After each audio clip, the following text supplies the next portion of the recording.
Hello বন্ধুরা, দিশারিন mini ব্লগে তোমাদের আরও একবার স্বাগত। আজকে আমি চলে এসেছি get ready with me share করতে তোমাদের সঙ্গে। তো একটা শাড়ি পরে নিয়েছি মায়ের, এটা অনেক দিনের পুরনো শাড়ি।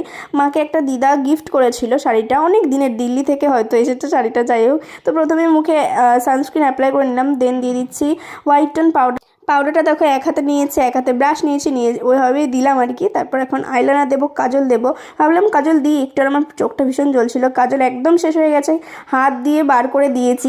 তারপর লিপস্টিক পরে নিলাম, আর এই লুকটা হচ্ছে আমার শ্যুটের জন্য। তারপর চুল বেঁধে নিলাম সিম্পলভাবে, কানের পরে নিচ্ছি, এই কানেরটা আমার ভীষণ ফেভারিট, ওই জন্য টাপ কানেরটাই পরলাম। আর একটু কিছু বাকি আছে, তো দেখো চাঁদের মতন করে আমি আইলাইনার দিয়েই পরে নিলাম টিপ। এখন চলো আংটিটা পরছি। এই আংটিটা হচ্ছে গিয়ে আমার কাকিমা আমাকে নতুন গিফট করেছে। তো যাই হোক, তারপর এখন চুড়ি পরে নেবো। অনেকদিন পর আমি চুড়ি পরছি, চুড়ি তেমন একটা পরা হয় না। তো গোলাপি কালারের চুড়ি পরলাম, কেমন লাগছে লুকটা জানিও। এটা ইনস্টাগ্রামে রিলসের শ্যুটের জন্য। দেখা হচ্ছে নেক্সট ব্লগে, টাটা।